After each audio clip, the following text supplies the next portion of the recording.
Assalamualaikum warahmatullahi wabarakatuh. Halo Elin Story Lovers, apa kabar kalian semua? Semoga selalu dalam keadaan sehat, dimudahkan segala urusannya dan dilancarkan rezekinya, serta dijauhkan dari segala musibah, bencana, dan mara bahaya yang ada di dunia ini. Sebelum kita lanjut ke dalam story, jangan lupa subscribe, like, komen, dan share. Dan aktifkan tombol loncengnya agar kalian tidak ketinggalan dengan story-story yang terbaru.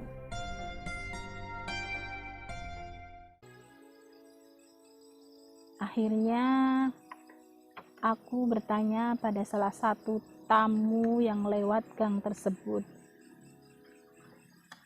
Permisi Pak, itu di rumah Pak Karto ada pesta pernikahan siapa ya? Tanyaku. Pak Karto adalah ayahnya Yuni.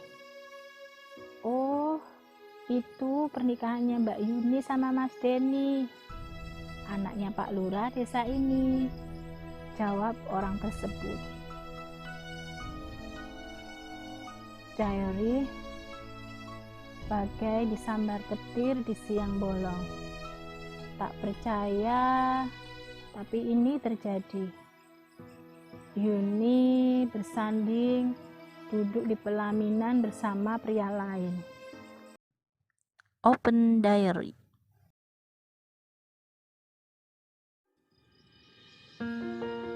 Assalamualaikum warahmatullahi wabarakatuh. Halo Elin Story Lovers, apa kabar kalian hari ini? Cerita kali ini merupakan kisah nyata kiriman dari seseorang yang tidak mau disebut identitasnya. Sebut saja namanya Indra, yang saat ini tinggal di Lampung.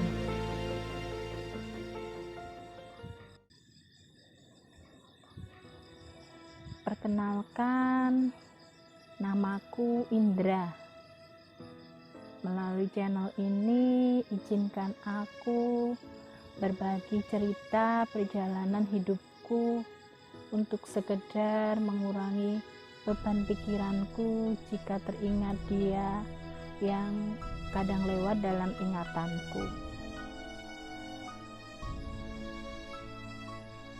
Diary, saat itu tahun 92, aku masih duduk di bangku sekolah kelas 2 SMA.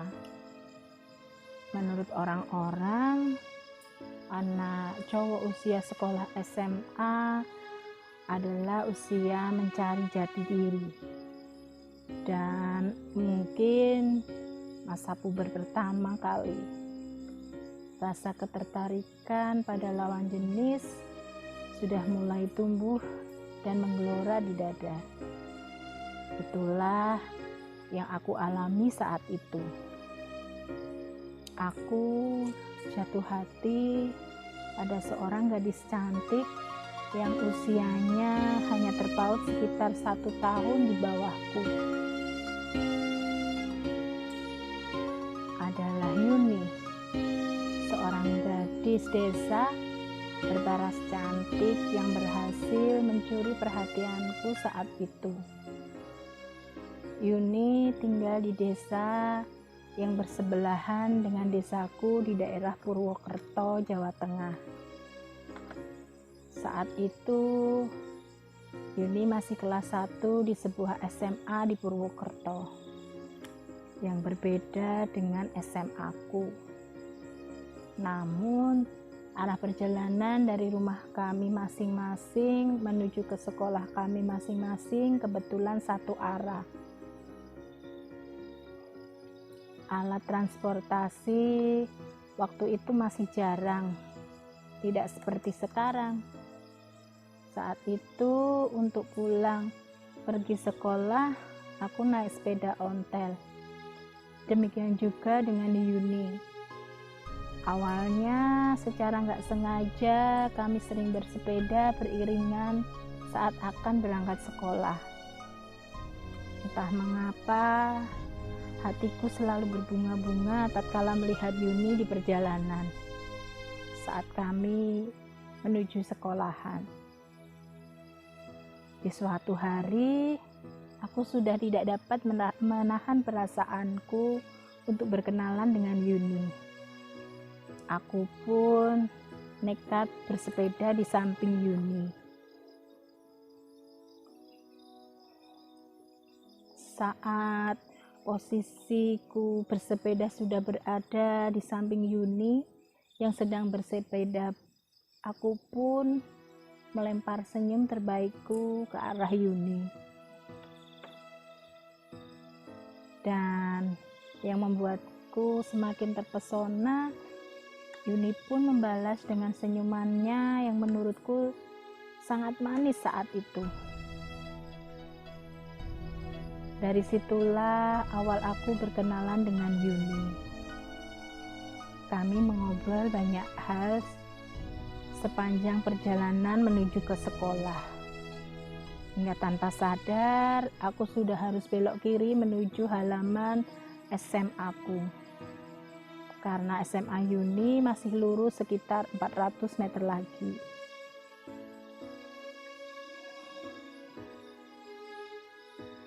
Bel pulang sekolah pun berbunyi.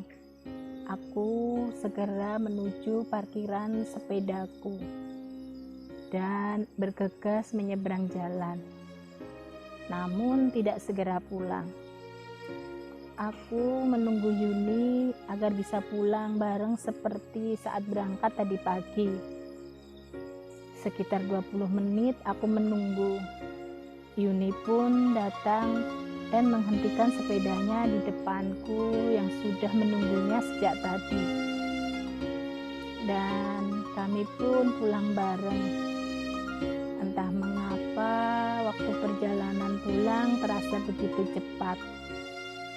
Kami sudah memasuki wilayah desanya Yuni. Dan aku pun mengantar Yuni sampai depan rumahnya. Kemudian aku meneruskan perjalanan pulang menuju desaku yang berada di sebelah timur desanya Yuni. Diary, mulai saat itu kami selalu berangkat dan pulang sekolah bersama. Hubungan kami semakin akrab. Hingga akhirnya aku pun berniat mengungkapkan perasaanku pada Yuni. Hari Minggu itu aku mengajak jalan Yuni ke kota Purwokerto. Aku jemput Yuni di rumahnya dengan sepedaku. Kemudian menuju pangkalan angkot. Kami pergi ke kota Purwokerto naik angkot. Sementara sepeda aku titipkan di tempat penitipan di dekat pangkalan angkot. Kami menuju alun-alun Purwokerto yang terletak di Jalan Jenderal Sudirman dan duduk di bawah sebuah pohon yang rindang sambil menikmati cemilan yang kami beli sebelumnya. Disitulah aku mengungkapkan perasaanku pada Yuni bahwa aku sayang dan jatuh cinta padanya. Dan ternyata Yuni pun menerima cintaku. Diary, alangkah bahagianya saat itu. Ibarat orang yang sedang dimabuk cinta. Gula Jawa pun terasa coklat. Dunia terasa lebih indah dari biasanya. Keesokan harinya, kami sudah tidak lagi berangkat dan pulang sekolah beriringan sepeda, tapi kami berboncengan. Aku selalu berangkat lebih pagi untuk mengantar Yuni yang jarak sekolahnya sedikit lebih jauh. Baru kemudian aku berbalik arah menuju sekolahanku. Hari-hari kami lalui dengan penuh ceria, hingga saat aku kelas 3 SMA, Yuni membawa kabar buruk. Yuni terpaksa harus berhenti sekolah karena orang tuanya sudah tidak memiliki biaya untuk menyekolahkan.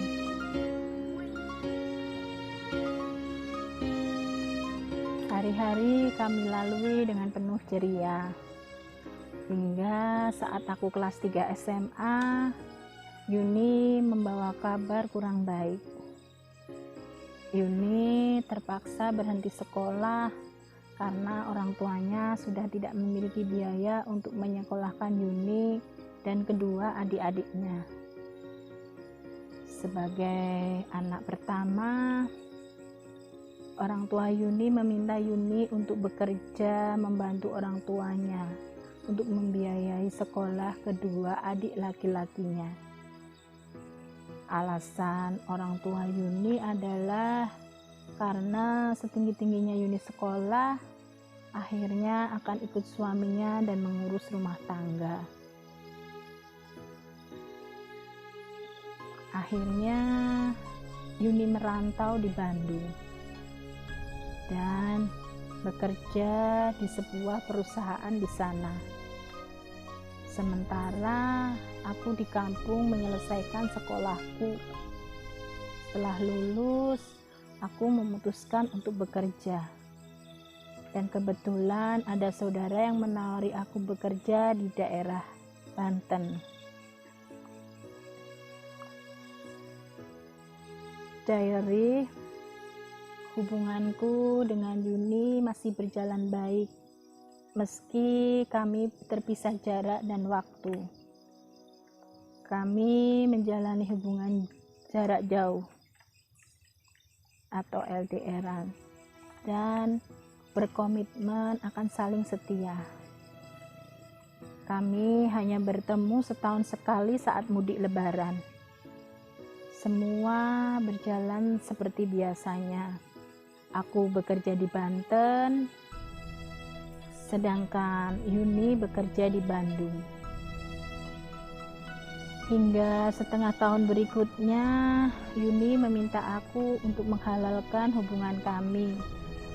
Aku pun setuju, tapi aku minta waktu untuk merencanakan segala sesuatu dengan lebih matang. Aku minta waktu 3 bulan, dan saat itu Yuni pun menyetujuinya.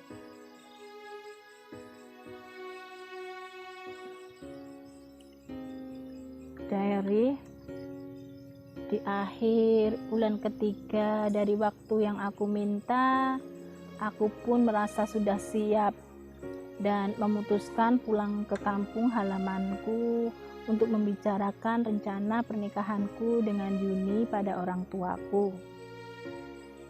Kebetulan saat itu Yuni juga sudah memberi kabar kalau dia sudah pulang kampung sekitar sebulan yang lalu. Turun dari angkot, aku melanjutkan perjalanan menuju desaku menggunakan ojek. Jalan menuju desaku dari pangkalan ojek memang melewati desanya Yuni. Tapi saat itu aku berniat langsung pulang ke rumah orang tuaku terlebih dahulu. Namun saat ojek yang aku naiki melewati gang yang menuju rumah Yuni, aku sedikit heran.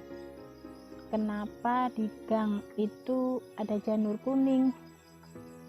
Aku minta tukang ojeknya berhenti sejenak. Dan terlihat dari ujung gang tempatku berdiri, di rumah Yuni terlihat banyak tamu. Dan sepertinya sedang ada pesta pernikahan. Tapi pernikahan siapa? Kedua adiknya Yuni masih sekolah, tidak mungkin menikah. Apakah itu pernikahan? Gak mungkin kalau itu pernikahan Yuni, kataku dalam hati yang menolak pemikiranku sendiri saat itu. Akhirnya aku bertanya pada salah satu tamu yang lewat gang tersebut. "Permisi Pak, itu di rumah Pak Karto ada pesta pernikahan siapa ya?" tanyaku. Pak Karto adalah ayahnya Yuni. "Oh, itu pernikahannya Mbak Yuni sama Mas Denny, anaknya Pak Lurah desa ini," jawab orang tersebut. Diary bagai disambar petir di siang bolong. Tak percaya, tapi ini terjadi. Yuni bersanding duduk di pelaminan bersama pria lain. Yuni sudah mengkhianati cintaku yang sudah kurajut bersamanya selama 4 tahun. Hatiku hancur, berkeping-keping rasanya. Niatku pulang untuk melamar Yuni kini pupus sudah. Aku pun melanjutkan perjalananku ke desaku. Di sepanjang jalan, aku masih memikirkan soal Yuni. Kenapa dia sampai tega mengkhianati aku? Padahal dia sendiri sudah setuju menikah denganku. Dan sudah setuju dengan waktu yang kuminta untuk persiapan pernikahan kami. Tapi sepertinya Yuni tidak sabar menunggu saat itu dan malah menikah dengan laki-laki lain tanpa memberitahuku, bahkan tanpa memutuskan terlebih dahulu hubungan kami yang sudah 4 tahun lebih itu. Diary, malam itu tekadku sudah bulat. Aku akan pergi jauh dari desaku, dari Purwokerto tercinta ini, karena di sini hatiku sudah tergores dan terasa sangat perih. Aku akan mencari pendamping hidup orang jauh dari kota kelahiranku. Aku berpamitan pada kedua orang tuaku untuk merantau keluar Pulau Jawa. Tujuanku adalah ke Lampung. Kebetulan ada teman yang mengajakku untuk bekerja di sana. Dan mungkin doaku terkabul, karena di Lampung itu juga akhirnya aku menemukan pendamping hidupku. Seorang gadis cantik asal Lampung, Putri namanya. Akhir tahun 2001, aku putuskan untuk menikahi Putri.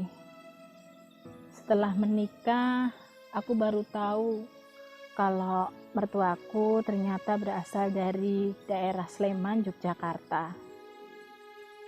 Namun saat mudik ke Sleman, aku jarang ke Purwokerto karena luka di hatiku masih membekas dan sepertinya sulit untuk dihilangkan.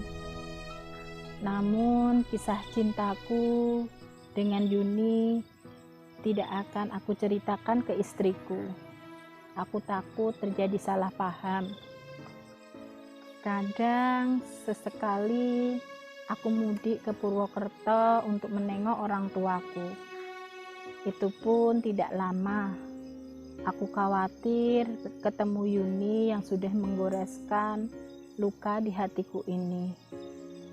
Aku sudah tidak mau lagi bertemu Yuni, apalagi sampai sengaja menemuinya. Misal aku tahu dia lewat, aku akan melipir cari jalan yang lain.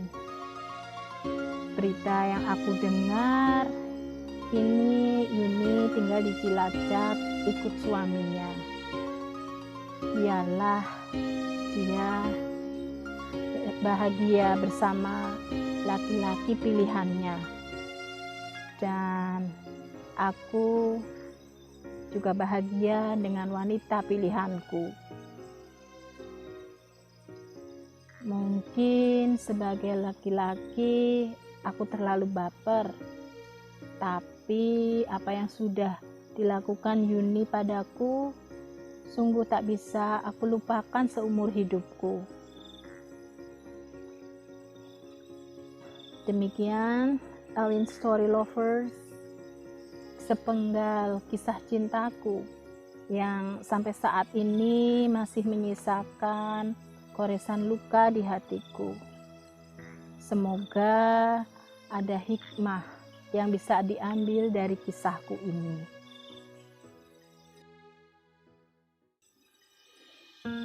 Nah, demikian sebuah kisah yang dikirim oleh Mas Indra di Lampung.